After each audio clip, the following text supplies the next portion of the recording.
En mí tiene especial relevancia un profesor que tuve de filosofía, que me enseñó los principios básicos del análisis socrático y del análisis aristotélico. Y de ahí me llevó a lo que era la filosofía en sí y el ámbito de la psicología como una parte mucho más práctica que la filosofía. Además de eso, obviamente, ha habido un interés en mi familia desde siempre por las cuestiones psicológicas y por el interés de los valores del ser humano. Y yo creo que eso ha configurado de alguna manera que la elección mía como profesional sea finalmente la de ser psicólogo, profesión que me honra y a la cual creo que honro. A mí hay libros como por ejemplo Aristófanes, las comedias en el ámbito griego, en el antiguo ámbito griego, lecturas de Skinner, uno de los psicólogos más reconocidos, lecturas de filosofía de Kant, de Popper. Hay un sinfín de lecturas que sí que han definido un poquito de mi manera de pensar, incluido todos los ámbitos de lógica simbólica que tienen un interés especial en ellos. Si yo tengo que hablar de un hito esencial en mi vida profesional, puede ser el estar trabajando en un ámbito hospitalario. Yo trabajo en el ámbito de salud. Podría ser el haber tenido un título de doctor, pero sin lugar a dudas el elemento principal que yo valoro es el haber podido estar, obviamente, sirviendo a los colegiados, sirviendo a la sociedad y básicamente poder ser el presidente del Consejo General de la Psicología. En cuanto a hitos personales, yo siempre digo que yo tengo la suerte de tener unos padres que, a pesar de que antiguamente no sabían muy bien lo que era la psicología, acabaron comprendiéndolo, y tener unos hijos que aceptan perfectamente que yo sea psicólogo, y eso es bastante complejo. Yo empecé en la actividad colegial, empecé como configurando un grupo de práctica clínica en psicología, que el motivo principal era actualización de conocimientos y de habilidades para aprender, un grupo de trabajo.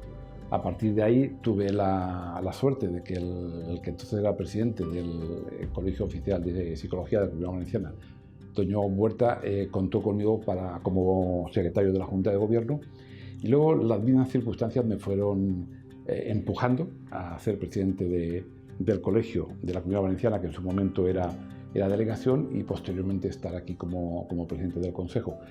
Si me pregunta qué méritos tengo, pues yo creo que ninguno especial. Me refiero, tengo los méritos personales, conocimientos o habilidades, pero creo que realmente, y sobre todo a nivel del Consejo, es la unidad y el apoyo de los distintos presidentes de los colegios autonómicos los que llevan conjuntamente a que se cree una presidencia del Consejo General. Y eso es bueno. La unidad siempre es buena. Para mí personalmente, yo creo que es el honor más alto que un profesional puede tener.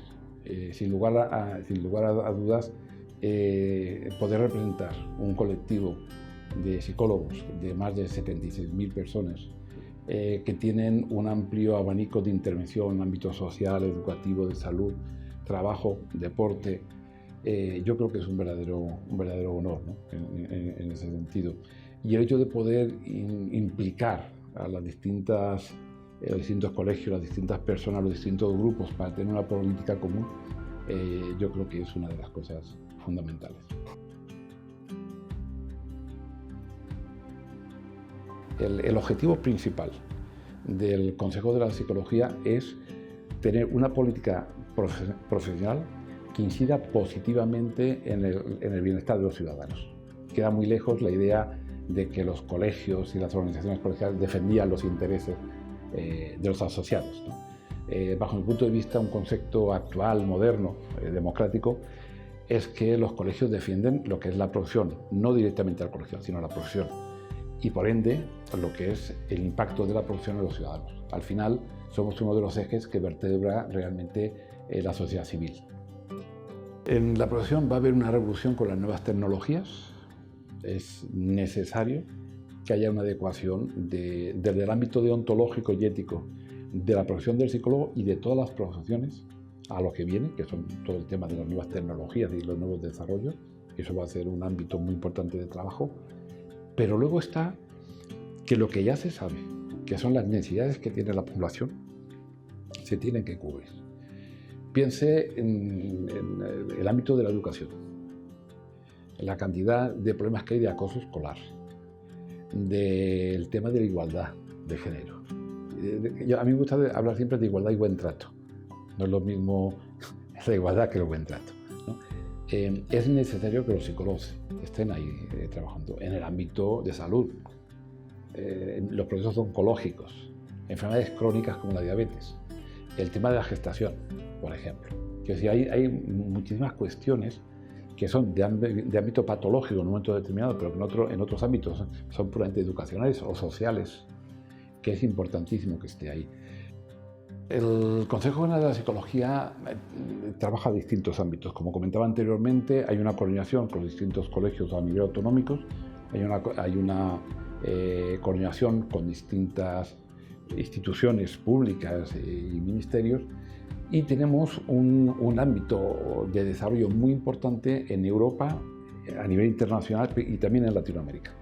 Eso quiere decir que la proyección que tiene el Consejo de la Psicología no solamente se puede enfocar desde el punto de vista de España, sino a nivel internacional para comprender realmente cuáles son las acciones. ¿Qué proyección tenemos? Pues mire usted, nosotros participamos en sistemas de acreditación, de profesionales para Europa, para facilitar lo que es la movilización de los profesionales, de los psicólogos. Participamos en acreditación de programas docentes en Iberoamérica. Es decir, tenemos una amplia proyección de carácter social, de carácter académico y de carácter profesional, obviamente, yo diría que en el mundo entero, ¿no? Yo creo que la percepción que se tiene, por ejemplo, en Europa o en el ámbito iberoamericano, incluso en Estados Unidos, es que la organización colegial es una organización muy potente. Y en general la psicología española, a nivel de investigación, a nivel de docencia, a nivel de títulos de especialidad, como es el psicólogo clínico, como especialista en psicología sanitaria, las acciones de los psicólogos forenses, de la psicología forense, yo creo que está ampliamente reconocida como institución. Luego, ¿cómo se percibe al psicólogo? Lo que es la función de los psicólogos.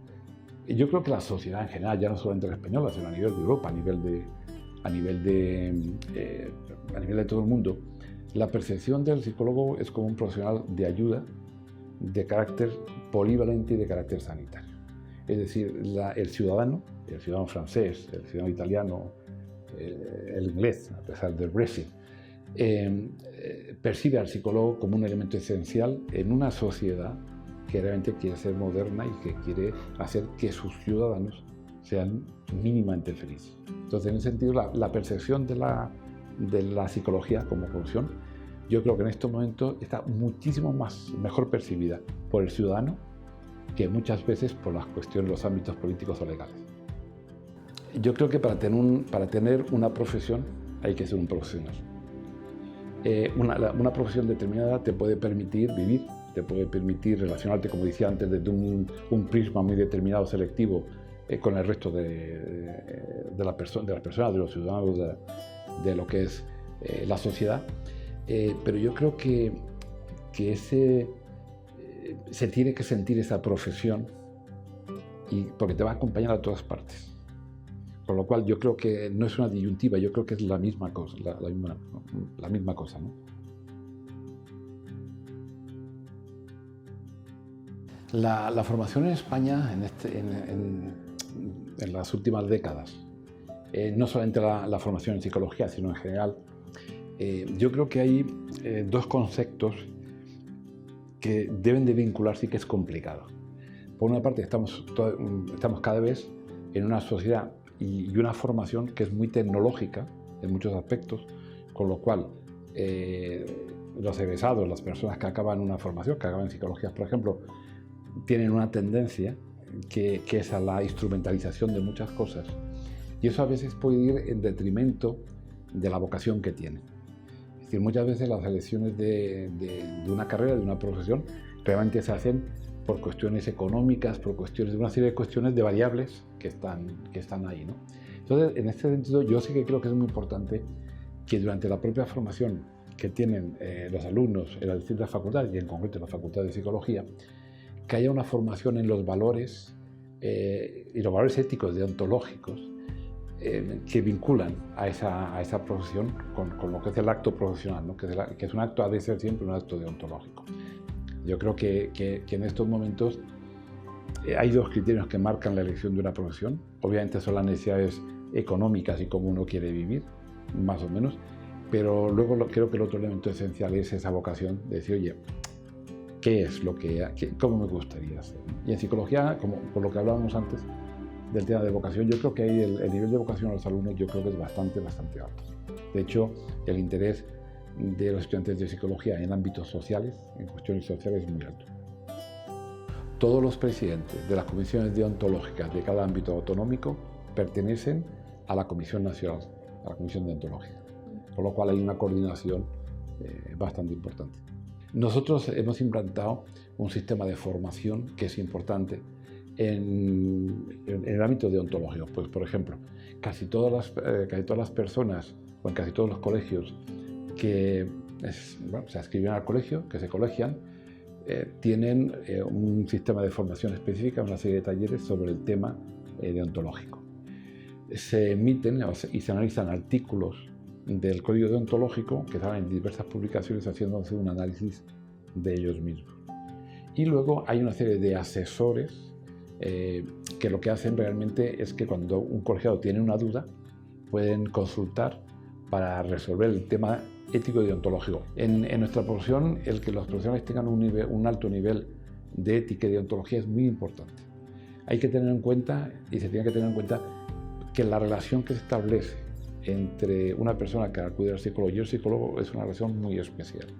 En el sentido de que hay una serie de información privativa, que obviamente es tan privativa como puede ser con abogados, con médicos, otro tipo de profesionales, pero que tiene unas connotaciones emocionales, afectivas, de conflictividad, muchas veces entre parejas, entre padres e hijos, entre distintas relaciones, que el psicólogo tiene que tener una alta formación y un alto criterio ético y deontológico.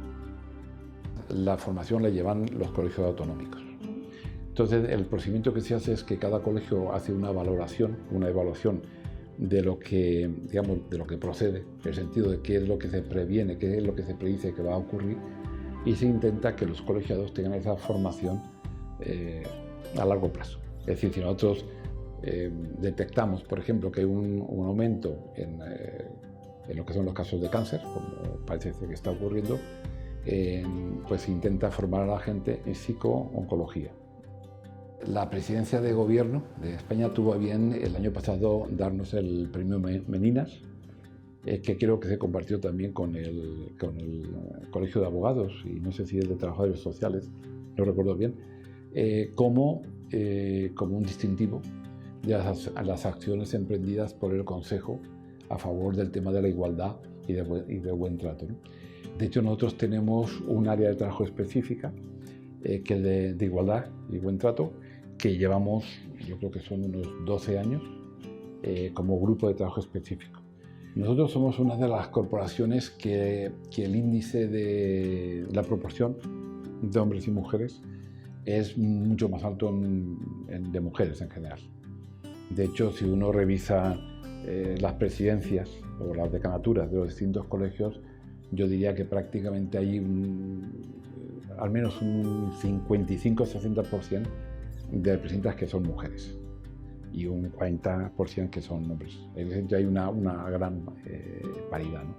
En la profesión del psicólogo ha sido básicamente, han habido muchísimas mujeres, pero en los últimos años yo creo, tendría que contrastar el dato, pero creo que están aumentando el número de hombres que se están dedicando a la psicología, ¿no? Pero primariamente es una profesión digamos que lo que ocurre siempre, ¿no? Que las profesiones de cuidados en general son más femeninas y las tecnológicas más masculinas. Pero incluso eso se está invirtiendo en estos momentos. Obviamente, y como correlato de lo anterior, estábamos en el tema de humanismo, había uno de los temas, y de sostenibilidad. Son dos grupos de trabajo donde estamos incluidos. Y luego tenemos, obviamente, voy a decir la frase de como no podía ser de otra manera, en los grupos de mediación. Tenemos un interés especial en el tema de mediación, pues porque creemos que es totalmente vinculado al ámbito de la psicología. Primero, estamos orgullosos, obviamente, de estar en unión profesional. Creemos que es un elemento de coordinación y de unión entre distintas profesiones. Y eso se encuadra dentro de una perspectiva que tiene la profesión que yo creo que es muy importante. Cuando uno piensa en la sociedad española o en una sociedad normal, hay distintos ejes vertebradores. Pues un eje vertebrador son los propios sindicatos, por ejemplo, vertebran la sociedad. Está el ámbito empresarial, pero la única entidad que puede vertebrar a los profesionales, es decir, que puede ayudar a vertebrar lo que es la sociedad civil, sin lugar a dudas, es la unión profesional. El caso de la psicología es un caso especial, ¿no? Una de las cuestiones que tuvimos con el gobierno de España en su momento es que decían, sí, ustedes son una profesión de salud, pero son polivalentes. Y ahora nosotros decimos, efectivamente, somos una profesión de salud polivalente. Eso quiere decir que el concepto de salud trasciende a todos los ámbitos de la profesión, si bien una cosa es la salud y otra cosa es la patología o lo clínico, que son cosas diferentes. Entonces, ¿qué profesiones tenemos, digamos, que uno se puede hermanar con ellas? Pues mire, curiosamente, con los abogados. Todo el tema de mediación, todo el tema de coparentalidad. Ahí está el ámbito de salud, donde trabajamos con farmacéuticos, con médicos, con enfermería, con ópticos, es decir, y de hecho a nivel autonómico o a nivel provincial, las unidades profesionales trabajan a ese nivel. Pero pasaría lo mismo con el ámbito social. Es esencial, por decirlo de alguna manera, que psicólogos, educadores sociales y obviamente trabajo social trabajen conjuntamente. Por ejemplo, sería necesario en el modelo social actual que existe en España hacer una evolución del modelo. Porque el modelo que hay hoy en día, bajo mi punto de vista, es un modelo que tiene raíces, digamos, muy antiguas y que había que actualizarlo en algunos momentos. Y ahí yo sí que creo que es esencial que se establezca un diálogo continuo, persistente y permanente con las instituciones públicas, es decir, con el gobierno. Porque el número de profesionales vinculados a unión profesional es altísimo. Pero el profesional, y vuelvo al tema de la cultura profesional, el profesional no solamente se relaciona con un cliente o con un paciente, sino que la ratio de acción es muy alta. Entonces, ¿cuál es la importancia de una unión profesional? Una unión profesional tiene que ser capaz de aglutinar los intereses, no de los profesionales, sino de las profesiones, y ser capaz de crear esa columna, esa vertebración que sirva a la sociedad y que sea un interlocutor con el gobierno de la nación. Yo creo que eso es una de las funciones principales que debe de desarrollar la unión profesional. Y en la medida en que eso ocurra, obviamente no es que gane unión profesional más fuerza, sino que unión profesional está más reconocida como una asociación de servicio al ciudadano.